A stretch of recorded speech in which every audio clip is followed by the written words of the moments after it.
to speak of Sam Raimi's Spider-Man, released in the nascent year of 2002, is not merely to recount the plot of a superhero film, but to excavate the foundation upon which the modern cinematic blockbuster, and specifically, the Marvel Cinematic Universe to come, would ultimately be built.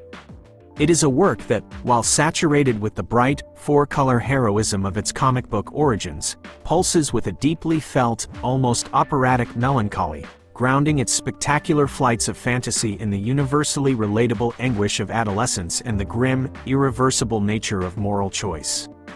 It is a film less concerned with the physics of web-slinging and more with the crushing, unbearable weight of the great responsibility thrust upon a boy who simply wanted to be seen, to be something more than the sum of his humiliations. At the core of this monumental achievement, a film that shattered box office records and redefined the superhero genre for a generation, lies Peter Parker, portrayed with a flawless blend of awkward sincerity and inherent goodness by Tobey Maguire.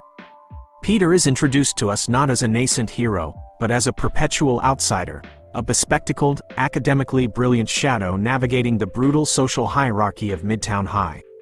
He is invisible to the world, a target for the jock bully Flash Thompson, and perpetually tongue-tied in the presence of his lifelong, red-haired muse, Mary Jane Watson, a girl whose proximity is both a comfort and a constant, agonizing reminder of his own perceived inadequacy. Raimi ensures that we feel Peter's loneliness. His world is one of dusty textbooks, watchful but aging guardians, and the wistful gaze he casts at the girl next door, who is always just out of reach, often in the arms of someone richer, cooler, or crueler. The transformation, the fabled bite that changes everything, occurs not in a sterile, clandestine lab, but amidst the fluorescent hum and scientific paraphernalia of a Columbia University genetic research exhibition. It is a moment of pure, unpredictable biological destiny. A genetically modified, super spider, descends, its venom a cocktail of sudden, radical change. The subsequent sequence is a masterclass in the cinematic representation of a superhero genesis, rendered with a visceral, almost repulsive realism. Peter's body rebels, feverish and spasming, as the new genetic code takes hold. He wakes the next morning, his vision suddenly crystalline, his physique sculpted, his nervous system humming with a hyper-awareness of the world. He has gone from zero to superhuman overnight, and the immediate effects are comical and terrifying in equal measure. A clumsy, accidental demonstration of strength in the school cafeteria, a sudden, intuitive grasp of wall crawling, and the inexplicable, biological thwip of organic webbing shooting from his wrist, a divergence from the comic that, in Raimi's hands, felt like a necessary, almost primal extension of his new body.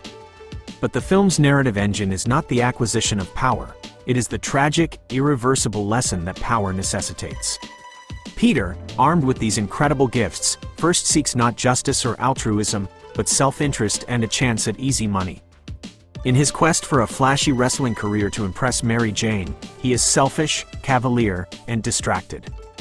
This is the moral pivot upon which the entire saga turns, the moment he allows a petty thief to escape, muttering a callous, "Not my problem." Minutes later, in an act of staggering poetic justice, that very same criminal murders his Uncle Ben, the gentle, philosophical bedrock of his life, whose sage, timeless counsel, "With great power comes great responsibility," is immediately, brutally validated in a spray of blood and a gasp of finality.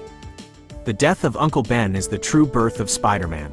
It is a baptism by fire and grief, forever welding his phenomenal abilities to an ironclad moral imperative.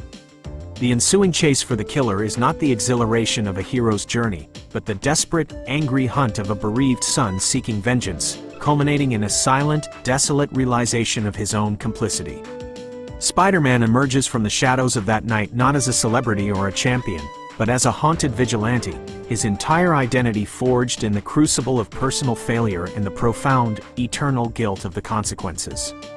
The mask he dons is not just a disguise, it is the penitent's cowl, a shield against the world that reminds him every day of the life he failed to save.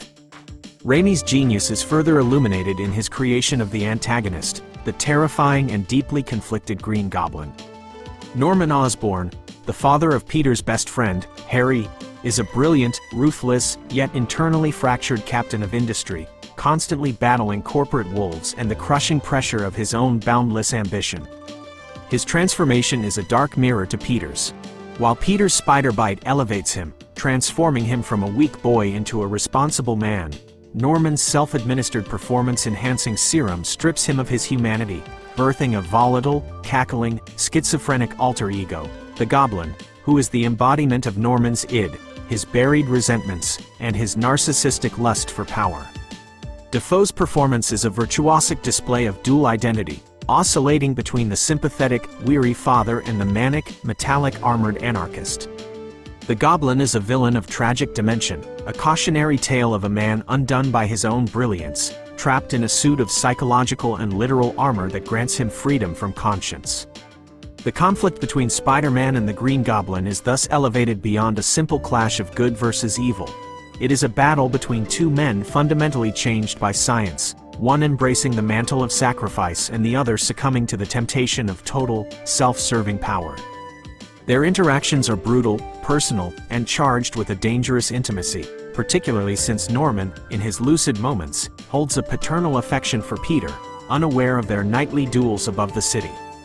The dynamic reaches a fever pitch in the climax, a harrowing confrontation atop the Queensboro Bridge, where the Goblin forces Spider-Man to choose between saving Mary Jane and a cable car full of innocent children, a classic superhero dilemma rendered with a genuine, pulse-pounding tension, where the weight of great responsibility is physically manifest.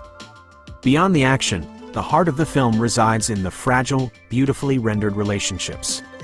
The love triangle between Peter, Mary Jane, and Harry is not a mere contrivance but a vital component of the emotional scaffolding. Mary Jane is not a passive damsel. She is herself an aspirant, escaping an abusive home life and constantly seeking validation, sometimes in the wrong places. Her fascination with Spider-Man is a quest for the idealized hero, the man who is sure of himself, oblivious to the fact that the hero she seeks is the same awkward boy who watches her from across the backyard. The iconic, rain-soaked, upside-down kiss is perhaps the single most romantic moment in superhero cinema, a perfect synthesis of secret identity, romantic longing, and spectacular cinematography, a fleeting communion between the hero and his greatest emotional anchor. Finally, the ending is a masterpiece of bittersweet denial. Peter Parker achieves his destiny, saves the city, and defeats his greatest foe. But victory costs him his deepest desire, the chance to openly love Mary Jane. The film concludes not with a triumphant celebration, but with a mournful monologue at Uncle Ben's grave. Peter, knowing the target he has become, the danger he now represents to those he loves, makes the agonizing choice to reject Mary Jane's love, to keep her safe by maintaining the necessary, painful distance. He chooses the great responsibility over his own personal happiness. It is a powerful, profound conclusion that reinforces the film's central thesis. True heroism is not defined by spectacular feats of strength, but by the private, daily acts of self-sacrifice and emotional fortitude. Spider-Man is not just a successful adaptation, it is a cultural touchstone that perfectly balanced the wonder of Stan Lee's creation with the emotional maturity required of a post-millennial blockbuster. It possesses a heart as vast as New York City itself, a melancholy that lingers longer than its special effects, and a simple, unforgettable wisdom. Sam Raimi didn't just give us a Spider-Man movie, he delivered a modern tragedy about a good boy burdened by guilt, perpetually chasing redemption in the shadows of the skyscrapers, proving that a true hero's journey is less about flying and more about falling, failing, and rising again, perpetually weighed down by the knowledge that with his great power, he will forever bear the great responsibility for the lives he saves, and the life he lives in secret. Its legacy is not just in the box office numbers, but in the tear-streaked sincerity of a hero who knows that sometimes, the greatest act of love is walking away. The tapestry of this film, interwoven with themes of fate, sacrifice, and the duality of man, ensures its place not just in comic book history, but in the timeless library of cinematic epics about the struggle to be good in a world determined to break you.